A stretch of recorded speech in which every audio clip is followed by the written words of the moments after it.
Hey everyone, it's the interview queen Alicia Atout here, and it is my absolute pleasure to welcome you all to my interview with Brandon Harding. Hello. What's up, guys? Brandon Harding. Hey, what's up? What's up? What's up? No, How are you doing? I'm really good, thank you. I'm really excited to be on this. It's the first time I've actually done I guess like a video sort of like podcast. Is it like a podcast or is it like a call? Like, how is this gonna go on a Video podcast? interview. Video interview. Okay, well, Yeah. I'm excited. I'm excited to be here. Yeah, this is kind of like a randomly organized thing, but like I'm down. I'm really excited to do this. Yeah, well, I'm happy to have you here. You have been super, super busy since I first reached out to you, and that's why we're doing it now compared to, like a month or so back when we first spoke. I know Yeah. you recently came back from some amazing looking travels in Iceland with your girlfriend Jordy. So, tell Mhm. me a little bit about your trip and some of the things that you were up to, because it really just looked gorgeous there. Well, I've always wanted to go to Iceland, and it's a place that is very close to me in the UK. So it's a place that like I always knew that I'd go to at some point in my life. And having met Geordie while I was in Canada, because I spent 6 months there, and now I don't know how, but I somehow convinced her to come back to the UK with me. So we're here, and it was one of the places on the list that we were actually able to travel to. With everything going on in the world right now, there are a lot of limitations to countries that we can go to, and Iceland was an ability for us. So we went, and it was honestly incredible. One of the most beautiful places I've ever seen. Like really, like I guess not enlightening, but like refreshing. You go there and you just like you feel like so at peace. You feel so good, like you're around so much nature. And it wasn't only that; it was like the people were just so calm and generous and nice, and it was refreshing in terms of just like you're around those nice people, and you leave that experience with just like a new light in your mind of like I guess like what it is to be generous, what it is to be kind, what it is to be around nice people, and that's everything that Iceland was for me. The food was incredible. Right now, currently, we're on like an off season, so able to enjoy food, and we're not like too strict on the diet or anything. So I was able to enjoy all the the amazing food that it had to offer, which was absolutely amazing. Resulted in a bit too much snacking. I'm on like a bit of a mini cut right now after after most holidays people have like what I want to get back, I want to start doing cardio, I'm gonna say yeah, that's what's happening right now because we did indulge a lot. So Everything you posted looked so amazing, from like the sights, the nature, all of those different water holes that you were in, like every part. Just, I was jealous. It looked so awesome. it would have been hard to take a bad picture. Honestly, everything around is so like just so aesthetic and just so. I mean, if I, for example, one of the pictures, the first picture I posted while I was there, it was me just stood looking at a waterfall, and I don't know what it was, but there's some. I think Iceland is one of like the most highly searched places, and for some reason, on Instagram when you post a picture, it says like seen by X amount of percent that weren't following you. Yeah. It was every post in Iceland was seen by like 70 to 80% of people that weren't following me, which is Huh. mad. So like everybody was searching, and I'm just stood there in front of a waterfall.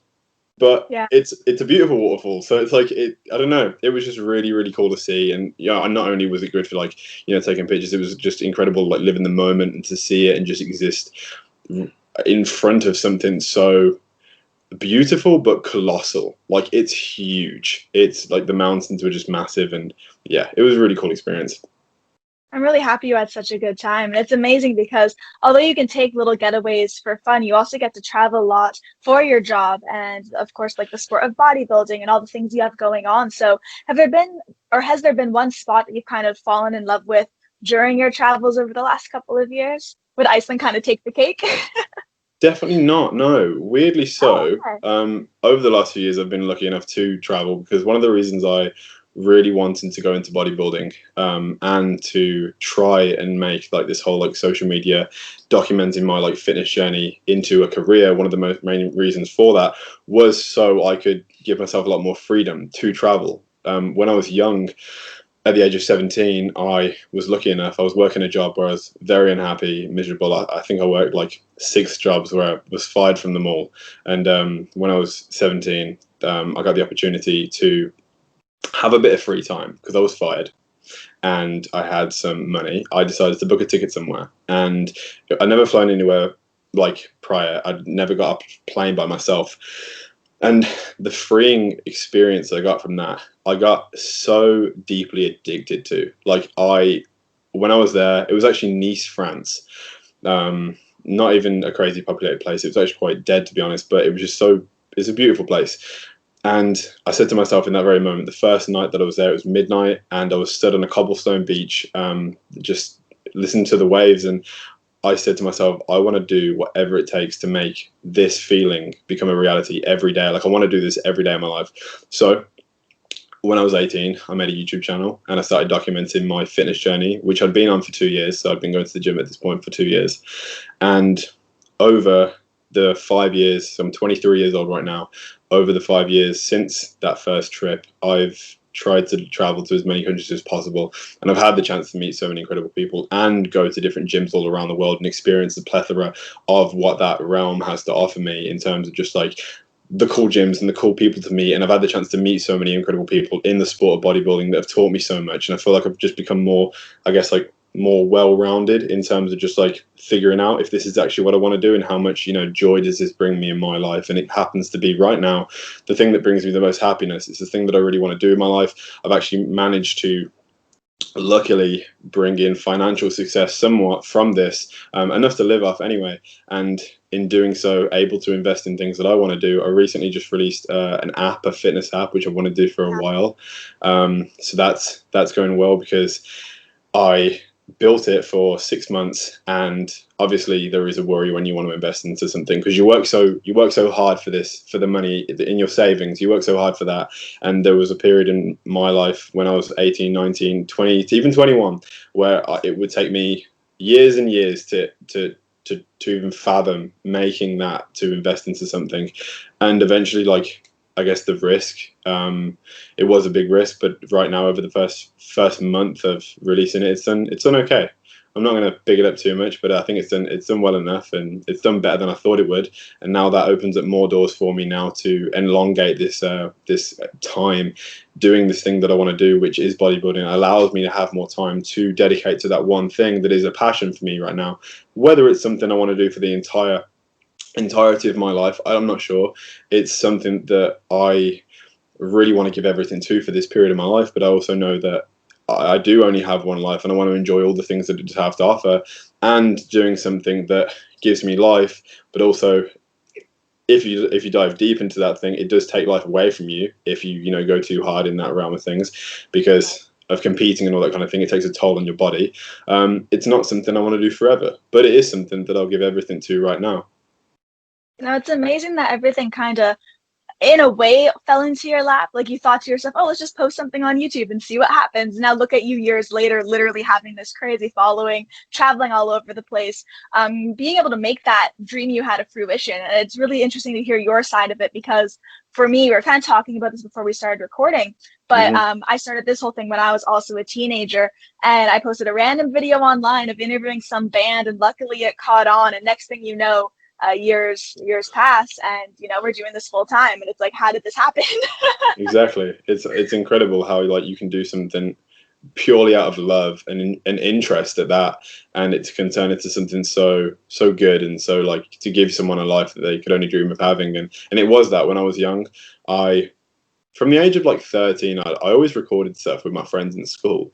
So doing YouTube and everything, it came natural to me because I would always record, whether it be, playing Minecraft with my friends, skateboarding, setting my hand on fire with deodorant at 14, just dumb stuff that kids do. Like, it was just fun stuff. And then I kind of questioned myself in terms of like when I was started to document the fitness journey. It was like, wow, I've really always recorded my life. I've always documented my life. So going into, doing the same thing with fitness, it became just easy. So having recorded past things, messing around with friends in the gym and trying to outlift each other and having all this documentation of that, I was like, wow, there's, YouTube's just another social media platform to post on. Why don't I just put it there and see what happens?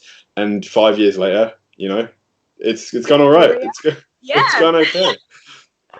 Well, since we're talking about social media, obviously you're very active on it, between the YouTube channel, especially Instagram, and a lot of your posts, especially in your stories, crack me up. Like, you'll post actual screenshots of DMs from people being just complete assholes, and that always makes me laugh, because I get that stuff all the time. You just think to yourself, like, well, you're a kind human being, thank you. So have you kind of gotten used to people being that way and always having something to say?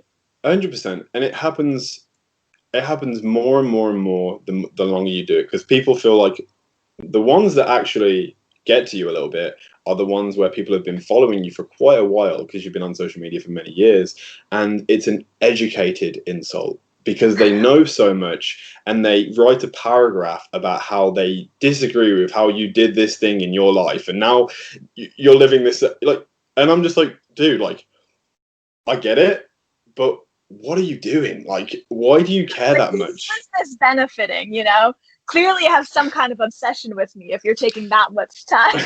Well, it's like it's kind of, it just puts perspective on things. It's like Yeah. you it's almost like it's a compliment in a way. Like, for someone to want to obsess that much about you and to say those things, and they must have really thought about that. I mean, that means you're such a big part of their life. Like, wow, that's a good thing. Like, it's just, it shows more about their unhappiness and their inability to be busy and to concern their mind with other things that will make their life better, because they're so concerned with you. I don't remember a time in my life where I cared enough about someone else's mistakes or things that they've done enough to actually message them and give my opinion, as if I think they will give a shit about what I have to say. Yep. It's like, dude, like, as soon as I get the message, I'm like, yo, this has come from a place where you clearly need to sort your shit out. But thank you for your opinion. It's great, thank you. Like, but regardless, it really it's not something that's ever bothered me. It's not something that gets to me. It's happened since day one. It started off when I was in school and I got bullied because I didn't have straight teeth.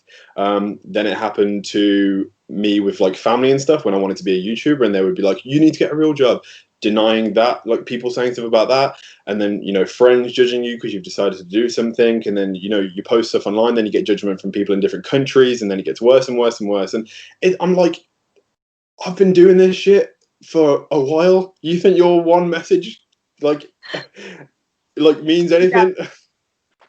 So I think I think more so it just kind of boggles my brain in a way. It's not that yeah, you take offense to it anymore. It's just one of those things where you think to yourself, I can't believe someone's taken this much time out of their day to try to give me this. Most of the time it's not yeah, constructive criticism, but give me their two yeah. cents. It always But confuses me. it's part of it. You literally, Definitely. I've understood that I put my life online to receive feedback and to hopefully get inspire someone to do something, and some people are going to take a positive message from that, and some people are going to take a negative message from that, but I'm asking for criticism regardless of what I get, so it doesn't matter. Like, it is what it is. It's part of it. It Definitely. And like you mentioned, you do just get used to it and you learn to laugh about it and not really let it get to you. So it's great that it's come to that point because the bigger you get, the more it comes your way. Well, it's I guess it's when these things happen, you need to ask yourself if you're doing the thing that you want to do. If if you can handle these things, because when you go into anything in life, whether it be something, a business venture, and things don't really go your way, or you go into YouTube and negative things happen, or you go into just really anything. If the things that come along with that bother you more than the positives make you happy, it's like, am I doing the right thing anyway? So like, if it really bothered me, if it affected my life, if it made me depressed, if it made me question myself, if it made me look at myself in the mirror and question, like, what did that person, were they right? Am I really a piece of shit? It's like, it is what it's part of it. It's like, you choose to be critiqued, and you get critiqued, and it's good or bad. It doesn't matter. But it's funny that, like, there is always something to say about what someone else is doing, whether it be bodybuilding. And to think, in the sport of bodybuilding, we're all doing something to better our lives.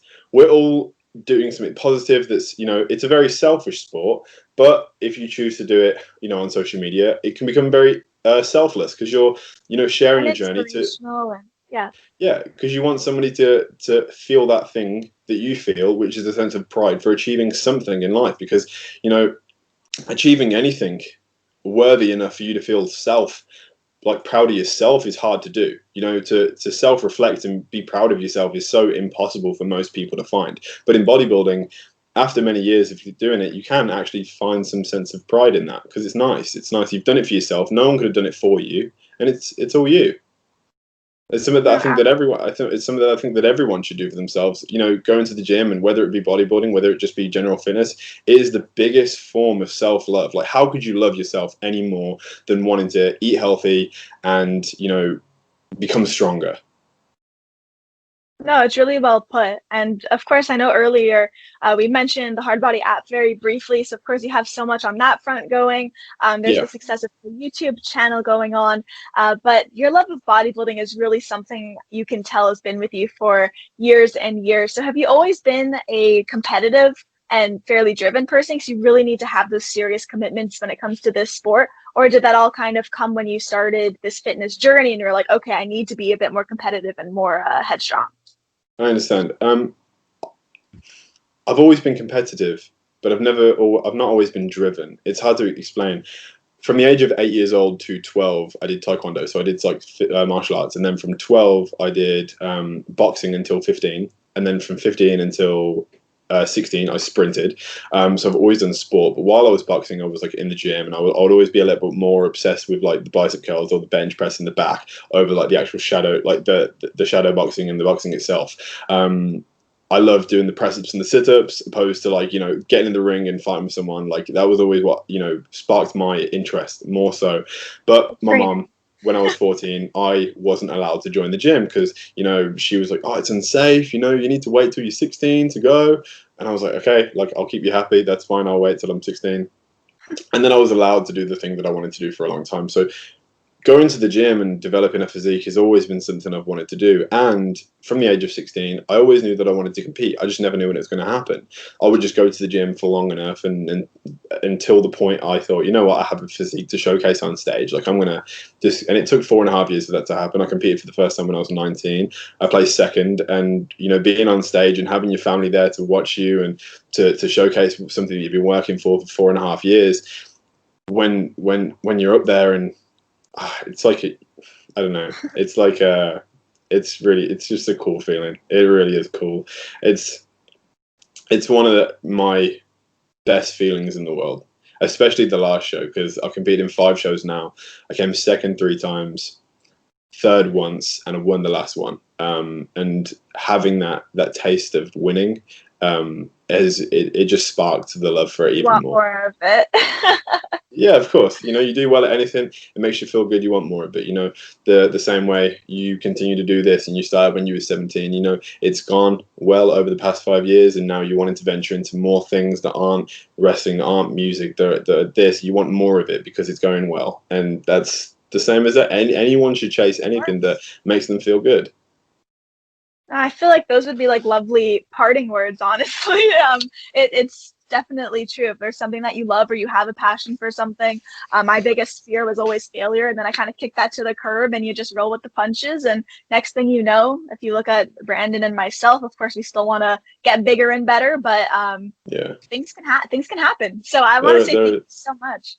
Of course, no. Thank you for having me. It's been a great conversation, and it's been good to, I guess, like share more of what I love, and hopefully people can find love in it themselves.